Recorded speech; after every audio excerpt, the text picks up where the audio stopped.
राजा Raghuvanshi murder case में Shillong police की तरफ से बड़ा खुलासा किया गया है। राज कुशवाहा शिलांग नहीं आया था, यह पुलिस बता रही है। सोनम के साथ मिलकर 3 हत्यारों को हायर किया था। हत्याकांड में एक आरोपी अभी भी फरार बताया जा रहा है। तो राज कुशवाहा खुद शिलांग नहीं गया था, यह जानकारी अब सामने आ रही है, बल्कि उसने हायर किया था 3 हत्यारों को और उन्होंने राजा रघुवंशी की हत्या की, जिसमें एक आनंद, दूसरा विशाल, ये दोनों पुलिस की गिरफ्त में आ चुके हैं और तीसरा हत्यारा फरार है फिलहाल। मैं सीधे आपको अब लेकर चलूंगी गाजीपुर। हमारे सहयोगी विवेक राय हमारे साथ मौजूद हैं और उसी काशी ढाबे से हमारे साथ जुड़ रहे हैं जहां से बीती रात सोनम को गिरफ्तार किया गया है। विवेक से जरा जानते हैं, विवेक, यहां पर जो ढाबा मालिक है उससे बातचीत हो पाई है? कल रात में जिस समय यहां सोनम पहुंची और ढाबा मालिक से मोबाइल फोन मांगा अपने घर फोन में लाने के लिए, किस तरीके की हालत थी, क्या हाव भाव थे, क्या कहा सोनम ने, क्या रो रही थी, बदहवास थी, कोई सामान सोनम के पास था क्या? इस तरह की क्या डिटेल्स हैं जो ढाबा मालिक ने अभी तक साझा की हैं? विवेक।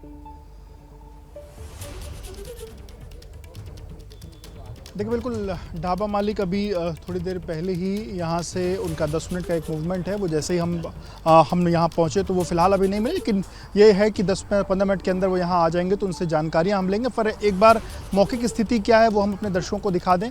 सामने की तस्वीरें अगर आप देखिए तो ये काशी चाय जायका है और ये सामने की तरफ में जो रोड है ये गाजीपुर से बनारस का ये हाईवे है और इसी हाईवे पर कल रात में लगभग 1 बजे के बीच की बात कही जा रही है जब सोनम यहाँ पहुँची थी। और जो दो तीन जो तस्वीरें हमें निकल के सामने आई हैं, सामने की तरफ में जो चौकियाँ रखी हुई हैं, इसी चौकी पर रात में सोनम आई और यहीं पर बैठी। और यहीं पर बैठने के साथ ही, क्योंकि ये जो ढाबा है यहाँ चाय पानी के अलावा खाना पीना भी बाकी चीज़ें जो हैं वो मिलती हैं, रात में सोनम ने यहीं पर जो है वो फ़ोन मांगा ढाबा मालिक से और उसके बाद फिर अपने परिवार से बातचीत की। इस तरीके की चीज़ें जो हुई, जो लोग यहाँ ढाबे पर मौजूद उनसे बातचीत करेंगे। आप थे क्या कल रात में? जब नहीं सर, आ रहे भैया आ रहे। आप कौन हैं? मैं उन्हीं का भाई हूँ, लेकिन था नहीं। आप थे नहीं? क्या बताया भैया ने, क्या बताया आपको? वही बता रहे हैं कि मतलब वो लड़की आई थी यार। भाई इनके? अच्छा, आप भाई? भाई सब हम नहीं थे उस समय। अच्छा, कौन था? वो छोटा भाई है। आपका छोटा भाई? बोले आ रहा है। अच्छा, आपका नाम क्या है? हमारा नाम शंकर यादव पड़ेगा। शंकर भाई, आपके छोटे भाई ने क्या बताया आपको? ये लगभग कितने बजे रात में, 12-1 बजे की घटना, कितने बजे घटना? 1 बजे के करीब घटना है। 1 बजे की घटना। अच्छा, वो अकेले थी यहाँ जब उस भाई ने क्या था? अकेले आई थी कोई? नहीं अकेले थी।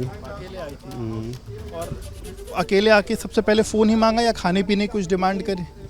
थोड़ी आई थी, जैसे रोड है भाई, परिवार देख आए थे, ग्राहक थे, बैठे थे, उन लोगों के पास गई, बातचीत कर रही थी। उन लोगों से भी शायद मोबाइल मांगी तो उन लोग मना कर दिए। पहले कुछ लोग बाहर बैठे तो उनसे? हाँ, फ़ोन मांगे तो मना कर दिए। तो फिर इसके बाद हमारे भाई के पास आई, शायद उसने फ़ोन दिया तो बात की करीब आधे 1 घंटे तक। आधे घंटे बाद? हाँ, घर पर। भाई जहाँ तक बता रहा था घर पर बात की, फिर भाई भी शायद घर पर बात किया। उसके भाई माँ उर से बात हुआ तो वो लोग यही बोले कि अगल बगल कोई थाना चौकी है तो कंफर्म कर दीजिए, बता दीजिए। तो शायद भाई ने 112 को कॉल करके बताया था, पुलिस करीब। आपके भाई ने 112 पे कॉल? हाँ, भाई ने कॉल किया तो पुलिस आई, तो साथ में उनको लेके चली गई। आपके भाई को भी लेके, सिर्फ उन्हीं को? नहीं, भाई नहीं ले गई, खाली जो लड़की थी उसको लेके गई। चेहरे पर किस तरीके की भाव भंगिमा थी? डरी हुई थी, सहमी थी, क्या? अरे वो घबराहटपन था। लोअर टी शर्ट पहनी थी और कपड़ा वो तो कोई फटा हुआ तो ऐसा नहीं था, लेकिन चेहरे पर घबराहटपन था, रो रही थी। कोई बैग वैग उसके साथ? नहीं, बैग और कुछ नहीं था, केवल कैसे पहुंची यहाँ, इसके बारे में कुछ बताया? किसी ने छोड़ा उसको या कैसे? इसके बारे में तो बता नहीं पाएंगे कैसे पहुंची। हमारे सामने तो सामने रोड है, रोड से चल के आई, वहाँ पर कुछ लोग बैठे थे, उनके पास गई, बोली, मोबाइल वही मांग रही तो वो लोग मना किए। तो फिर हमारे पास आई, भाई के पास, तो उसने भाई इंसानियत के नाते उनको मोबाइल दिया, बात की, बात करके वही सब बताएं जी। भाई से भी बात शायद उसके घर पर हुआ जी।